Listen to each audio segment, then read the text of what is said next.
Oke, itulah yang menyebabkan terjadi kesalahan dalam berbahasa dilihat dari aspek partisipan atau pelaku bahasa.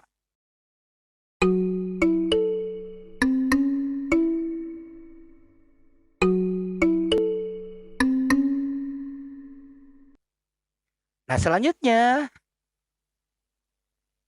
kita lihat dari sudut maksud seseorang melakukan analisis kesalahan berbahasa. Perlu dipahami atau perlu diketahui, tidak mungkin seseorang melakukan analisis kesalahan berbahasa apabila dia tidak memiliki maksud.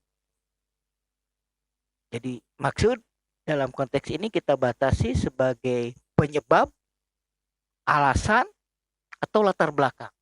Jadi pasti itu dia memiliki penyebab melakukan analisis kesalahan berbahasa, memiliki alasan, dan memiliki latar belakang. Jadi tidak mungkin ujug-ujug melakukan analisis kesalahan berbahasa.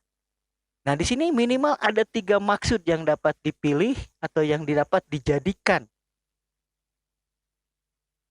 maksud seseorang melakukan analisis kesalahan berbahasa. Pertama, untuk memperoleh fakta.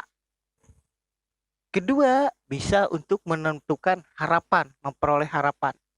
Yang ketiga, maksudnya itu bisa untuk memperoleh kesenjangan.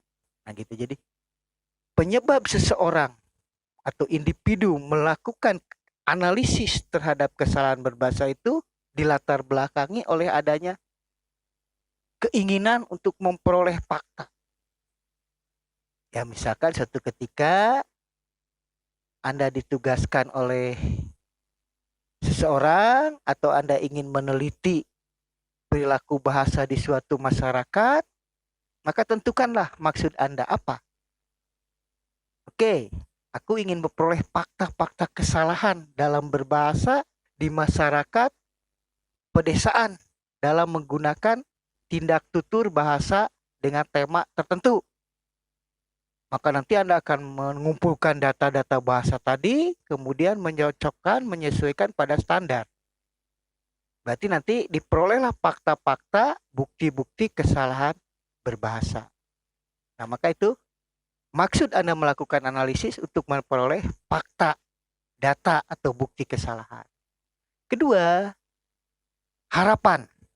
Nah, misalkan setelah tadi dilakukan analisis memperoleh fakta, harapan Anda ingin memperbaiki kesalahan itu. Atau ingin menunjukkan bahwa masyarakat ini memiliki kesalahan ini dengan harapannya masyarakat berharap untuk memperbaiki kesalahan tadi. Nah, selanjutnya maksud ketiga kesenjangan. Jadi mencari masalah atau apa penyebab terjadi kesalahan berbahasa di wilayah atau masyarakat tadi.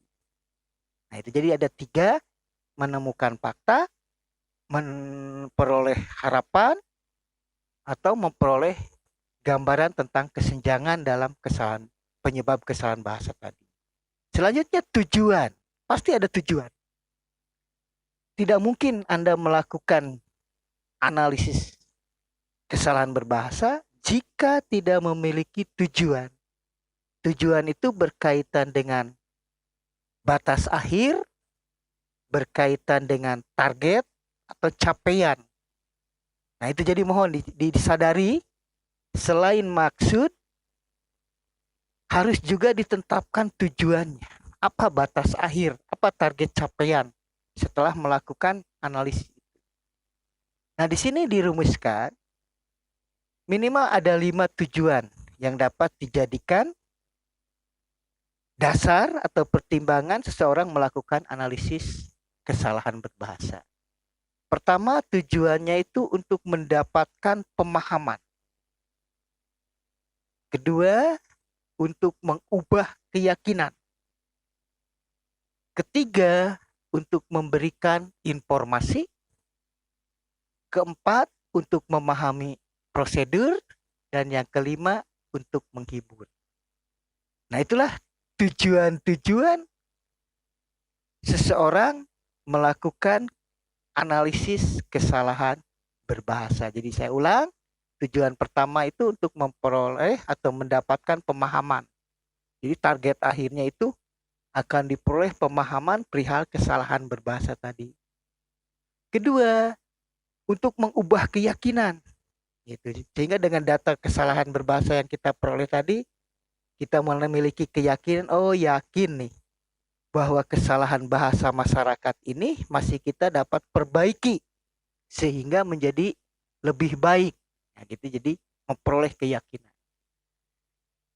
Ketiganya, memberikan informasi. Misalkan setelah Anda melakukan analisis kesalahan berbahasa, disusunlah data kesalahan bahasa tadi dan diinformasikan. Oleh Anda ditulis, dipublikasikan, sehingga orang lain mendapat informasi perihal kesalahan tadi. Yang keempat, yaitu memahami prosedur. Jadi ada langkah-langkah yang dapat Anda gambarkan. Oh, jadi kesalahan masyarakat itu akibat ini, langkah-langkah kesalahan itu. Itu bisa dilacak. Misalkan akibat terlalu banyak masyarakat yang keluar kota, sehingga dia terpengaruh oleh bahasa luar, masuk ke daerah itu, maka menggunakan perilaku bahasa tidak sesuai dengan lingkungan itu. Jadi bisa lacak langkah-langkah atau prosedurnya mengapa terjadi kesalahan. Yang terakhir untuk menghibur. Nah, itu bisa digunakan. Nah, terutama kalau kita lihat para pelawak atau para penghibur itu sering menggunakan data-data kesalahan berbahasa digunakan untuk menghibur. Jadi tidak selamanya kesalahan berbahasa itu kita kategorikan sebagai hal negatif. Jadi bergantung dari maksud dan tujuan.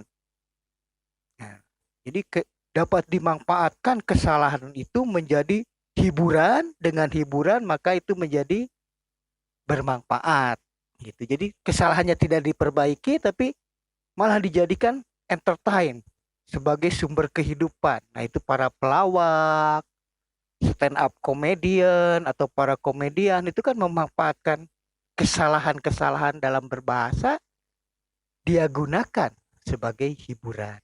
Itu pun jadi bermanfaat. Nah, selanjutnya kita lihat bagaimana prosedur atau langkah-langkah menganalisis kesalahan bahasa dengan cara analisis kontrastif.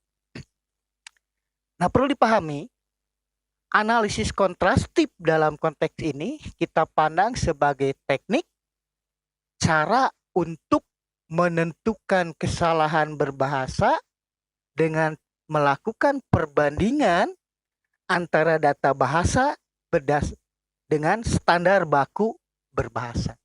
Jadi perilaku bahasa dikumpulkan, kemudian kita bandingkan dengan standar atau kaidah baku dalam bahasa itu. Sehingga nanti akan kelihatan kontrasnya atau perbedaannya ketika terjadi perbedaan, apakah akibat penambahan, pengurangan, penyusunan, atau penetapan urutannya. Di sini ada langkah-langkahnya. Minimal secara garis besar kita bagi 3. Ada tahap perencanaan, tahap pelaksanaan, dan tahap pelaporan. Nah, dalam tahap perencanaan, minimal ada 4 langkah yang harus dilakukan. Pertama, merumuskan maksud dan tujuan menganalisis kesalahan tadi. Kedua, merumuskan fokus analisis. Misalkan difokuskan untuk menganalisis kesalahan dalam aspek morfologi atau menganalisis dalam aspek struktur atau penggunaan diksi. Nah, jadi tolong fokusnya dibatasi, ditentukan, dirumuskan dulu. Ketiga, merumuskan indikator kesalahan. Nah, indikator kesalahan kita bisa gunakan tadi, apakah penambahan, pengurangan, penempatan, atau penyusunan. Nah, indikatornya kita gunakan minimal ada 4 tadi. Kemudian setelah itu, rumuskan instrumen pengumpul datanya. Nah, jadi bagaimana cara mengumpulkan data-data bahasa sebelum dianalisis berdasarkan indikator tadi. Jadi mengumpulkannya gimana? Jika itu bahasa lisan mungkin perlu dengan direkam. Jika itu bahasa tulis mungkin melalui teks tertulis. Jika itu dalam perilaku digital, bahasa berbasis internet, tentu kita harus memperoleh jejak lacak digitalnya. Langkah kedua, tahap kedua di sini adalah pelaksanaannya. Di sini juga ada 4 langkah yang perlu ditempuh. Pertama, mengumpulkan data bahasa. Kedua, menyusun atau memverifikasi datanya. Ketiga, menilai atau memvalidasi kesalahan. Artinya tadi data tadi kita cocokkan kepada standar. Jadi setelah dikumpulkan, disusun, kemudian dicocokkan kepada standar baku. Terakhir, pada langkah pelaksanaan, tetapkan jenis kesalahannya. Apakah dia salah atau tidak. Nah, tahap ketiga dalam pelaksanaan itu pelaporan, yaitu mengumpulkan data kesalahannya dari hasil analisis tadi, kemudian menyusun data kesalahannya, dan yang ketiga menindaklanjuti data kesalahan hasil analisis tadi. Mau diapakan? Ya, itu bergantung dari tujuannya. Nah, sementara dengan langkah-langkah itu diharapkan nanti Anda bisa melakukan kajian analisis kesalahan berbahasa sebagai suatu kemampuan, sebagai suatu keahlian Anda, sehingga Anda bisa mengetahui data-data kesalahan dan Anda dapat memanfaatkan data tadi untuk keperluan tindak lanjut. Nah, mudah-mudahan kajian ini bisa membuka wawasan Anda dan memberi suatu kompetensi, pengetahuan, pengalaman Anda untuk mencoba nanti melakukan kajian analisis kesalahan berbahasa di dalam suatu masyarakat berdasarkan data lisan ataupun data tulis.